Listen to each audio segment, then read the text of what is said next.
as we celebrate the life and career of Graham Thorpe following his death last week at the age of 55. 6,744 runs in 100 tests, 2,380 runs in 82 one-day internationals. He played at 2 World Cups and later became a batting coach for England's Test and white ball teams. His family have announced that he'd been suffering from depression and anxiety and that he'd taken his own life. They've been speaking in an interview in The Times with the former England captain, Mike Atherton. Depression is an illness, and his family have spoken really bravely about it in that piece, making the crucial point, amongst many other crucial points, that there should be no stigma around it. As they say, it's okay not to be okay. With us, we have got Graham Thorpe's former teammates, Phil Tufnell and Michael Carberry, and also the England and Welsh fire bowler, Georgia Elwes. I think this is going to be an emotional one and a difficult one for all of you, because I know Graham Thorpe meant a lot to you all in your own different ways. Phil, just an incredible man and, of course, an awful tragedy. Yes, absolutely. Very difficult times. I played a lot of cricket with Graham and went on a lot of tours with him for England. And, and they were long tours, back in the day. We used to go away for sort of like 3 or 4 months. And it was a time really when, cricket has changed a lot. It was chaos, really. It was an emotional roller coaster playing for England on and off the cricket field. And I became very good friends with Chalky. And, you had to try and find a pathway through it, all of that cricket stuff. And you could only really do it with the help of your mates, really. There wasn't a lot of, sort of support or backroom staff in those days. And we had a lot of fun.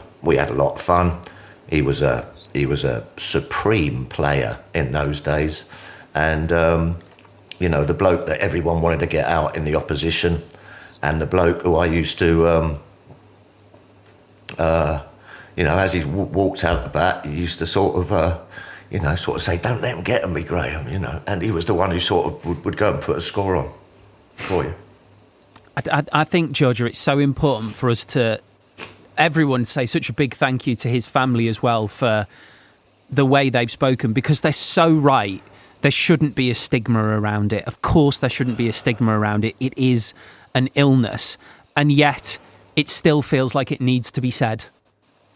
Yeah, I know. I mean, they've been incredibly brave coming out and speaking about it. And I think they've said that they want to raise a greater awareness of it. And I think if by them speaking about it can save lives in the future, that will be something that they can hold on to, I guess. And it's just incredibly sad. He's a player that I hugely admired growing up, not just because of, how brilliant he was at cricket, but it was almost his character. And you could really see, watching him playing, just you could see his personality come through in the way that he played. And I think that, as sad as this is, if it can save one life in the future, then that is something that family can hold on to. That's absolutely right, Michael, isn't it? Just by them talking about it, we're talking about it, and the more people that talk about it, the better.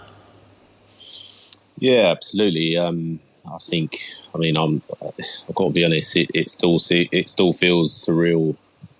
For me, even just thinking that he's gone.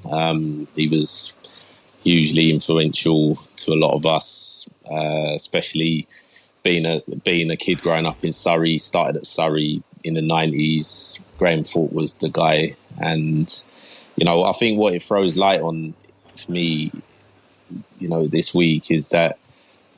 Graham was always someone synonymous with that toughness, mental toughness. You saw him at the wicket. He took on the very best. He always had that steely look in his eyes. But, no one's bulletproof, I think that's what that's when we have our helmets on, that's one thing, but we're people away from playing cricket, you know what I mean? And that's the thing that stood out for me is that, even the guy that I looked up to, I thought was one of the toughest guys that I've ever seen. Sadly, no one's. I can't even get the words out, but you get what I'm saying. Like, no one's bulletproof. No, it's just very sad. I know exactly what you mean, Michael, because this is the point, isn't it? It is an illness, and an illness doesn't discriminate. It doesn't matter how bold a person, how brave a person you are. An illness is an illness. It can affect absolutely anybody. Yeah, exactly. And look, I think hats off to his family for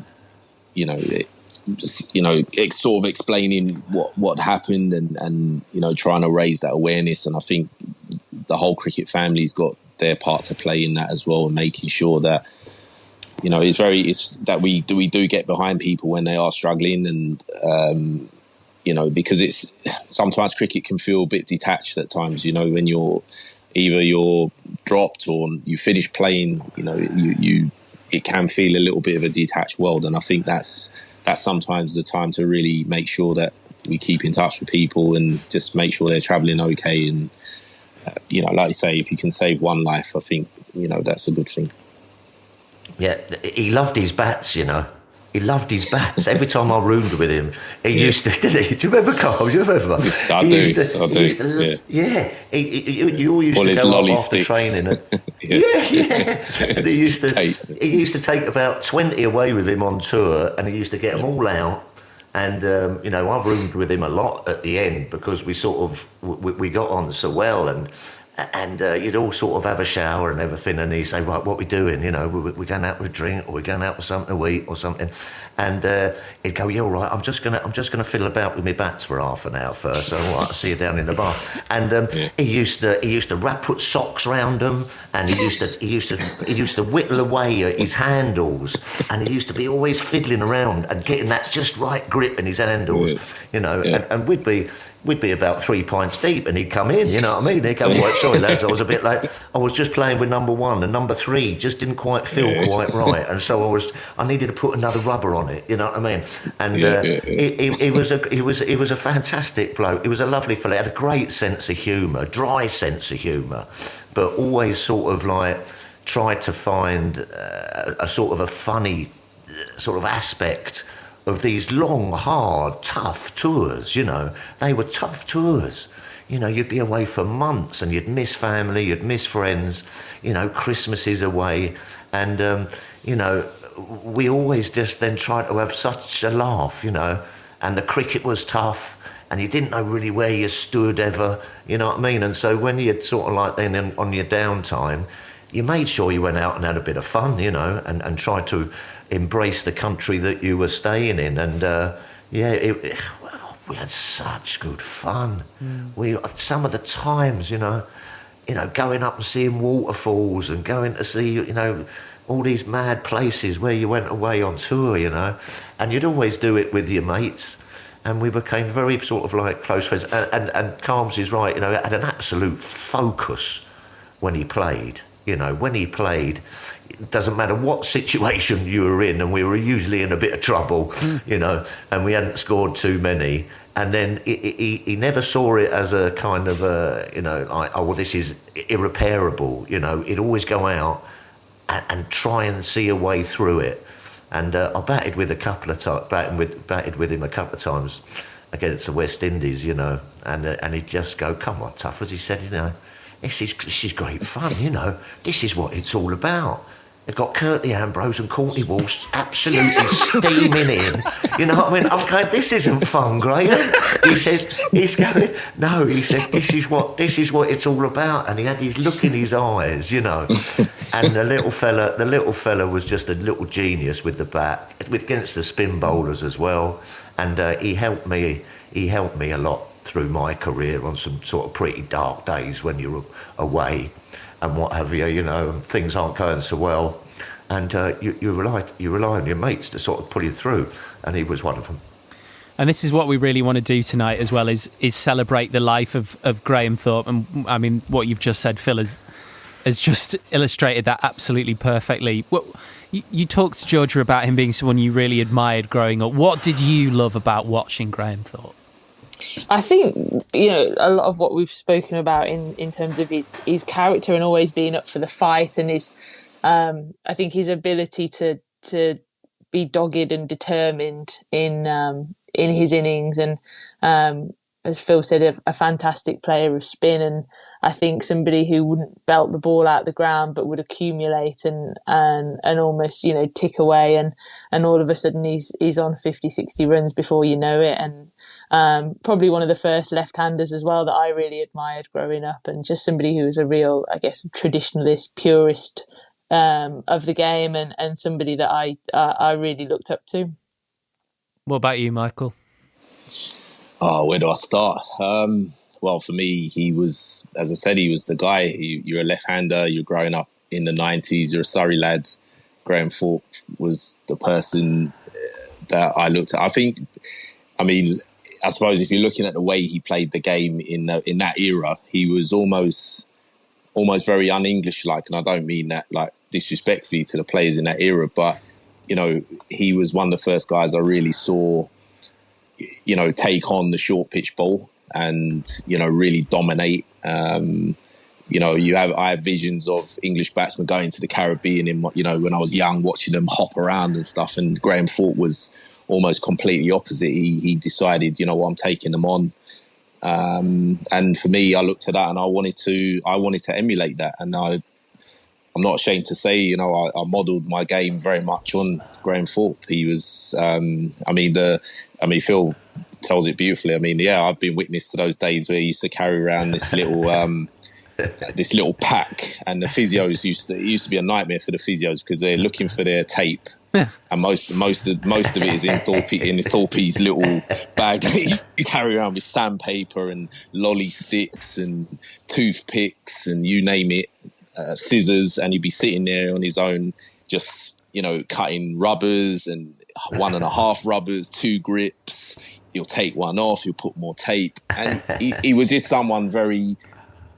He's very meticulous, very meticulous planner, very thoughtful on the game. But I think for me, the one thing that stood out, obviously, being a young kid coming in quite a big change room at the time at Surrey with all the superstars, the Alex Stewarts, Rampakashis, all these guys, was how easy he was to talk to, which...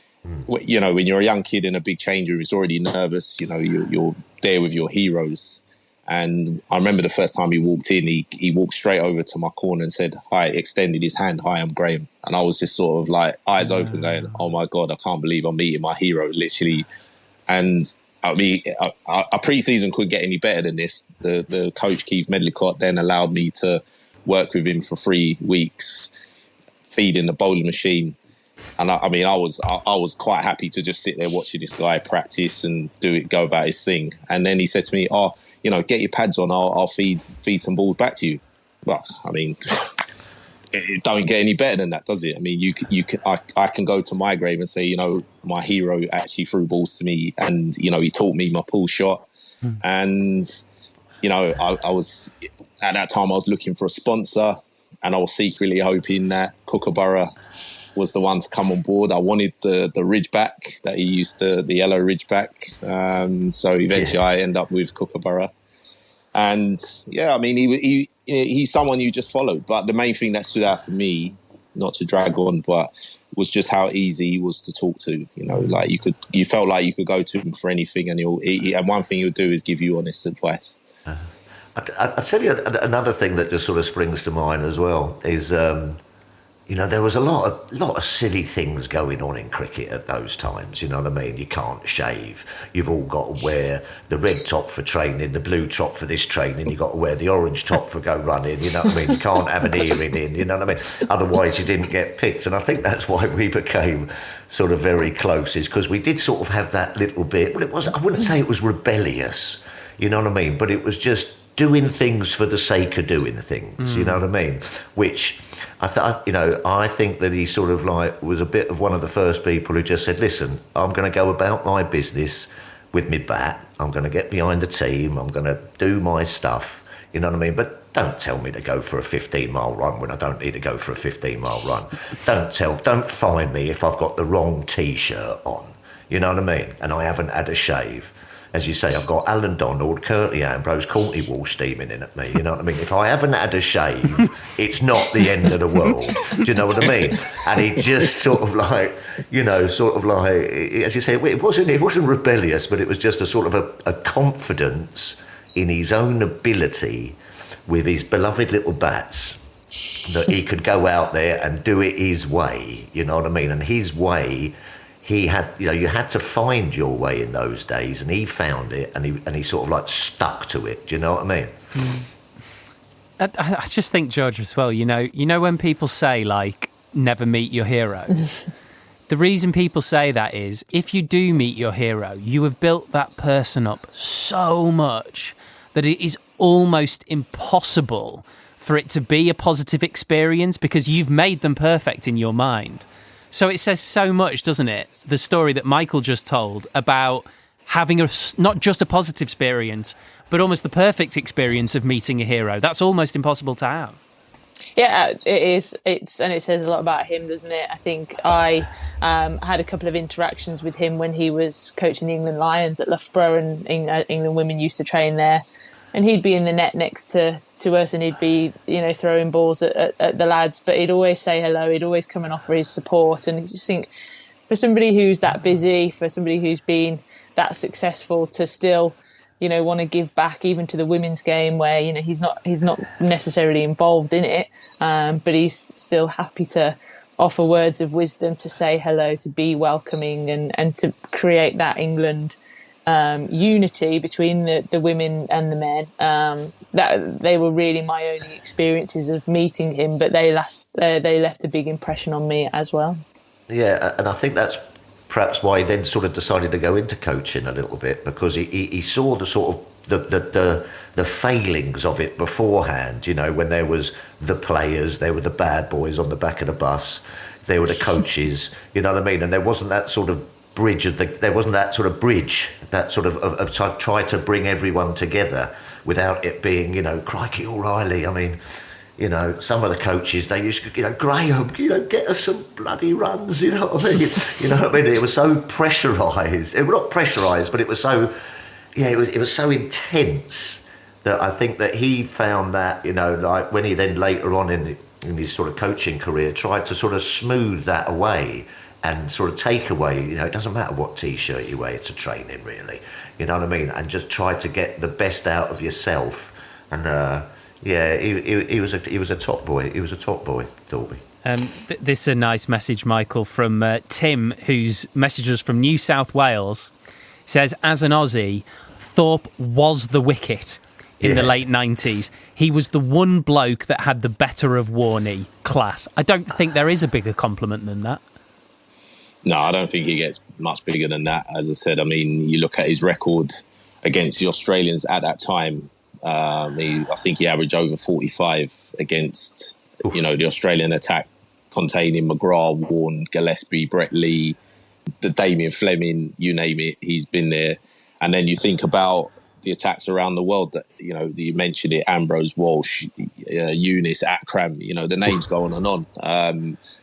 But you always felt like the Australians always had a respect for Graham, as I said, simply because he was a batter that could almost strike fear into them. Like he took them on where we hadn't been successful in previous Ashes series because, batsmen didn't probably have a real plan on those bouncy wickets and were caught short. But he was someone who decided, I'm going to take them on.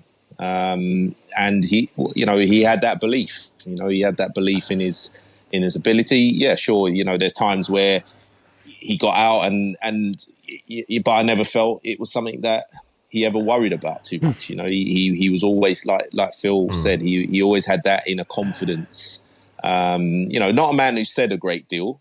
No. I mean, but you always felt what he did say in dressing rooms, it was purposeful. And I back up, sort of Georgia as well. I always thought he would make a very good coach. I always felt that was a natural transition for him after playing, because I think he one special trait I think he had is that he understood players very well. He understood different personalities. He didn't take life too seriously. You know, you get some coaches that, you know, they want you to do 1,000 burpees every 2 minutes, every time you get out, and you know, like you get fined for different things, as Phil said. But you know, Thorpe was still able to have a serious side, but also see the lighter side of things as well. And I think that's what made him, for me, I think he was a very special guy. I was privileged to work with him at Lions level, and say it was a great honour, because you know, I could sit there over a coffee and just pick his brain, and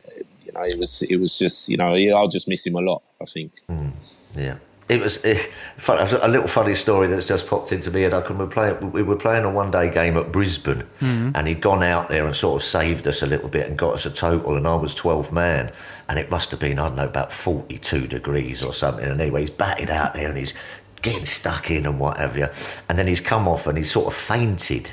And so he's gone onto the physio's bench, and he's got, you know, like dehydration and drips him in and everything. And I'm sitting there and I'm thinking to myself, oh God, crikey, Thorpe, are you okay and everything? And then all of a sudden I've thought, oh no, I'm going to have to do his fielding for 50 overs. so I've gone into the physio's room. I'm going, Chalky man, what are you doing to me? Get off! I'm trying to pull his drips out. Going, get up and get out there. And he's going, tough as cat. He said, I'm trying to, but I don't feel great. I'm going, oh cheers, Gray, you dropped me right in it. I've got 50 overs in 42 degree heat. But he was just saying what Carbs said there. You know, he took everyone at face value. You know what I mean? He had no grudges, didn't hold any grudge against anyone. And if you said anything wrong or something, or someone upset him, you know what I mean, he wouldn't hold on to it. He'd just come back in the next day and sort of, you know, and then just get straight back on with the job. You know what I mean? And he was a great team man to have on tour. And he was a great fella. He really was. We had so much fun. We really, really did. I'm going to take a slight risk here, because I know what I want the answer to be, because it'll set me up perfectly. But let's see if I get the answer that I'm after. Phil, if you were to pick one specific Graham Thorpe innings, what would immediately come to mind for you? Oh, crikey, there'd be loads. Loads of hundreds I've seen him score. What about when he didn't score 100? Yes, in the dark. In the dark. Oh, what do you say, Phil? In the dark? Yeah, against Pakistan. When I don't think anyone could see the ball. I can still remember him nicking one off Zach Lane, I think it was, and just no one knew where the ball had gone, and so they all just started running. It was absolute chaos, but that was a measure of the man. Never beaten Pakistan in Pakistan, if that's correct. And he got him over the line somehow with Nasser, I think, and but there were some gorgeous innings. I've seen him score a couple. He scored a wonderful 100 at the Oval, I think, wasn't it? Was it his first Test match? I can't quite remember now. Trent Bridge, wasn't it, against Australia? Yes. That was a fabulous knock. I mean, there's too many to really remember, and they weren't just all the flamboyant, as you were saying, Carbs. You know, they weren't all the flamboyant ones, but you know, when he was on song, you know, I'd say he's probably one of England's best batsmen. I really do. You know, 100%. Yeah, would you? You know, and I'm even talking, Carbs, about someone like a David Gower in a funny sort of way, a completely different kind of player. But if you were going to say, who would you rather have in your team, a David Gower or a Graham Thorpe? I'll tell you something, it would be a difficult choice. Oh, absolutely. I think, as I said, he's definitely one of the best players this country's produced and seen over many, many years. As I said, I think his record speaks for itself, but I think what puts him up there for me is simply the attacks he did it against. Yeah. You know, in a struggling team. You know, and I think those runs he scored are almost worth double at certain times, because a lot of the time, you know, he didn't have the support around him. He had to hold that middle order together. As you said, difficult tours, long tours. You know, I've been to the cauldron of Australia. You've been to the cauldron of Australia. It's when they've got you down. It's a brutal place, and for one man to stand out almost, it's taking them on single-handedly almost. I mean, it was a wonderful player. Wonderful player. George, sometimes this question always gets asked, but it's a really easy one this time. You often talk about, when it was Sir Bobby Charlton or whoever, you always ask that question, well, how do you think they would have done in the modern era? But actually, Graham Thorpe sounds like a top modern player. The way everyone is describing him, everything that the very best in the world are now. Yeah, absolutely. And I think the way that he worked the game out, played against, as Carb said, some of the best attacks, some of the quickest bowling in some of the most difficult conditions. I think he'd make modern day cricket look very, very easy on the pitches that we play on, and some of the boundary sizes as well. But I think it's more about him as a person and how he approached his cricket, which would mean that he would succeed in the modern day game, because I think he was way ahead of his time in terms of how he thought about the game, how he thought about what it means to be that well-rounded human and allow yourself the best chance to go and perform on the pitch as well. One innings in particular does stand out. We've just been talking about it. He scored 64 not out in Karachi in 2000 to guide England to their first series victory in Pakistan for 39 years, and they had to do it in pitch black darkness. 2 needed for England to win this third and final test and win the series. In comes Sacklin now and bowls to Thorpe. Thorpe goes back, and those are the winning runs. They've crossed for a single, they're back for the second. Graham Thorpe has won. England have won for the first time in Pakistan since Ted Dexter's side won here in 1961-62. And England have won with 2 overs and 3 balls to spare. This has been an historic event, certainly, and an historic win for England here in Karachi. They won in Lahore in 1960-61, but they've won this game in Karachi, and they've won it by 6 wickets. What an amazing test match, and what an amazing spell at the crease. The great Graham Thorpe and Nasser Hussain. Waqar Younis was the Pakistan captain, and he's with us now. Waqar, thank you for speaking to us. Who was Graham Thorpe to you? Graham Thorpe was everything to me, to be honest. He was a very close buddy. He was a kind of a family member to me. I spent a lot of time with his family, and vice versa. We used to visit each other's on regular basis. It's such a sad story, and it's such a sad news that he's no more. And my heart still doesn't, take that and believe that he's gone. But it's unfortunate. It's a very, very sad news and sad times. What do you remember of the first time you met him? Oh, I mean, a long time back. Those Surrey days when I first played for Surrey. He was a youngster, a very energetic, very vibrant, and very talented and skillful cricketer. Full of energy, running around on the field. He was a youngster coming through from the Colts, and I was sort of making my debut for Surrey, and we clicked. We really clicked very, very early in the game, and throughout his career and my career, we played together for a long time, good 5-6 years, and then when I moved from Surrey, played for some other counties, Glamorgan, Warwickshire, and played against him, and it was just every time we met each other, it was like that we were never sort of separated, and him touring here in Pakistan also, I still remember very clearly. We had some lovely times, going out and spending time, going to the restaurants here in Karachi, Lahore, and all over Pakistan. And he enjoyed his time here in Pakistan, and an amazing cricketer. I mean, talent-wise, not many can beat him. He was that sort of character. It's unfortunate to hear that.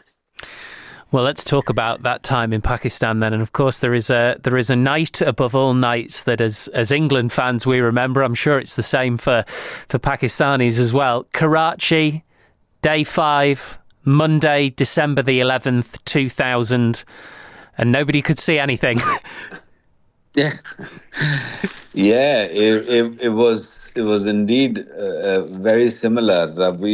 We tried our best to sort of draw the game or get out of that situation. Olden days, all those tactics of delaying games and stuff were also played, and good of umpires that they carried on, or it was literally dark. England needs 6 runs to win. The light is absolutely appalling here in Karachi. It'll be Saqlain Mushtaq to come round the wicket to bowl to the left-handed Thorpe, and yet another adjustment in the field as mid-wicket is sent right out. 6 runs needed. In comes Saqlain, round the wicket, bowls to Thorpe. Thorpe is driven through the offside, and nobody can see the ball. It's quite extraordinary. They run. It's gone for 4. Now that's the most extraordinary thing I think I've ever seen in a cricket field. Graham Thorpe drove it to extra cover, and the man at extra cover and long off just looked at the ball. Well, they didn't look, and they had no idea where the ball was going. Neither did we. But the end product was 4 runs for Graham Thorpe. If I remember correctly, I don't think Karachi Stadium had lights those days, so you could see all those lights, bright lights through the dressing rooms and from those stands and boxes. They were like really bright, so it was very, very dark, and he played like a champion. That knock he played in the dark, and he stuck out that period and believed himself. I think he was not out. He went out the winners, and that was one hell of a test match, and he played a great knock in winning that test match. What was your view of it as it was happening, as he was playing that innings, as much as you could see, of course? I mean, they were losing wickets, but they just kept on going. I mean, it was probably the very first time we saw that England carried on playing. I mean, in that sort of